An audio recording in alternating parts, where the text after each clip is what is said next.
now it is my turn. Just want what you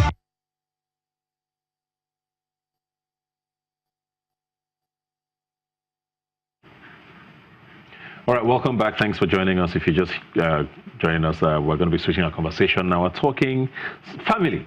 I think that's a good way to sort of encapsulate our next conversation. I have here with me Emily Wale-Koya. Thanks for being here today. Thank you. I want to talk about, sort of how homekeepers, I prefer that word to housewives. Okay. And I mean, there's nothing wrong with a housewife, the word. I mean, it's a generally accepted term. I like the word homekeepers because that's basically what it is. Yeah. A housewife just seems like you're a wife at home, but a homekeeper is actually a job, and most people don't seem to understand that, How important is it, first of all, for people to start appreciating how hard it is to be that? Okay, so personally, I'm a homekeeper, like you said. I would have said housewife. Yeah, I'm a homekeeper, and I have 3 children. My last is barely 2, and I have 2 older kids. Initially, when I got married, it was hard to just fit into that, right? Because I was coming from a place where I had been free all by myself, but now having children. And sometimes my husband actually feels like because there's a maid or there's a nanny, you don't do so much work. But I always try to explain to people, like, the mental work is more than the physical work. Yeah. So the maid who is doing the bathing the kids, it's the mental work. You're the one thinking, the wife, it's time to bathe the kids. Oh, please iron their clothes. Oh, so the mental work, I believe that's a lot more work than that physical exertion. Yeah. So it is really hard.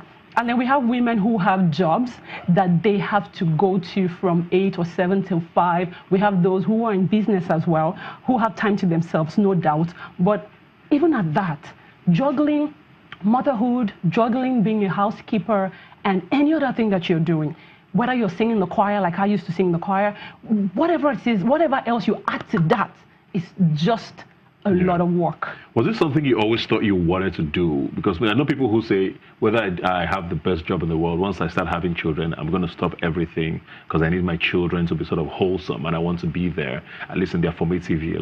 Was it intentional or did it just happen? For me, it just happened. Okay, and how did that change for you? Like, how did you take it? Was it hard for you to sort of adjust to that? I wouldn't say it was hard. I have a lot of support at home. My husband is a big support for me, so I can jump and do a lot of things without even thinking about my children. Like, I'm in Lagos, I live in Port Harcourt, right? So he's fine, right? He just has to do it somehow. So for me, it wasn't such a transition, right? I took it one step at a time, step at a time, ensuring that I had as much support as I needed. Yeah. And you talked about the mental task of it now, and which is what goes back to my first question now. Okay. Is it really tough? Because a lot of men especially don't appreciate, like you said, how hard it is to keep a home. They just believe it's just children, come on. I mean, after all, they go to school, they come back, all you do is just give them food and you're fine. Is it something that, how do you get men, let me put it that way, to start appreciating more how hard a task it is? Let me see, how do I get my husband to appreciate I'm sure he does. Yeah, he does. Yes, he does. He does. And but I think it still goes back to the man, the kind of man. I don't think you can make a man do something he doesn't want to do. I don't really think so. But as women, I also think that if we're able to balance everything, if we're able to do as much as we can to balance everything, be there for the children, be there for the husbands, and then do the other part, that thing we have to do, and then bring some money home. Yeah. Or I don't think you can even change a man. I just don't think it's possible. I think he's who he is. It brings me to the next question now, where people say sometimes, why then can't you even do something on the side? Okay. Why is it a complete decision to just be a homekeeper? Why? Okay, so first thing I would say, it's societal conditioning.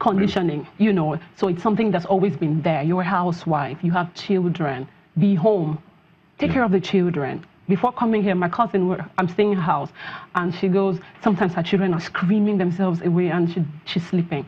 And I go, yeah, I try to do that too, but I feel guilty, right? My husband goes, can't you see they're shouting? And I'm like, they'll be fine, because I'm trying to sleep. Nobody's ever died from shouting. Well, I wouldn't believe. Yeah, they can hold themselves jumping or something like that. Yeah, but I think that it's societal conditioning, like you said.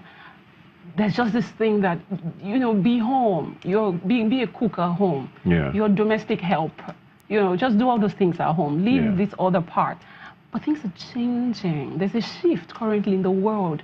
That's why we hear feminism. We hear all those things. There's a shift. Yeah. There's a shift. And so, a lot of women are coming to terms with that. But I think the first thing is that societal conditioning is status quo. It's just the way it is. Yeah. You're a woman. You have children. But there's a man. He has children too. We both have these children. So it's not like it's a woman's thing. Maybe it's more of a woman's thing, but I think it's both ways. So that societal conditioning that this is just how it should be, this is just how it should be. I mean, a woman will leave her job and rather be home because of that societal conditioning. But a man is not going to do that. What's your thoughts on a male homekeeper or a stay-at-home dad or a house husband? My thoughts on my view. Which your one? View. Or my opinion? Let's go with your opinion. Then. My opinion, I don't support it. Why not? Okay, he can be home, but he'll be working. Why? Because he has to work now. Why can't you do the work? I'm also working. Anyway, we're both working. Work is part of what makes us human beings. From the onset in the Bible, it was the mandate for Christians. Work. God told Adam, do this thing. So it's part of it. You have to work to put food on the table, whether it's the man or it's the woman. If both of us are working, great. For both of us. But sometimes the man works and the wife doesn't. The wife is staying at home. Because the man is the breadwinner. He has to work. For the woman, she can't be the breadwinner. For the woman, she can, but he has to bring something. There would be you feel friction. like he has to bring something. There'll be friction. It's just like you're asking me about the woman being the housekeeper. It's on a scale of 1 to 10, 9. The women are the housekeepers. The man is just one just somewhere there, right? So we can't flip it. We can't flip it that way. The man is the breadwinner. He wouldn't even be comfortable if he wasn't. So men are, trust me. You haven't asked every man. You'll be shocked. I'm sure. There are some men who just want to chill. Just want to chill. But,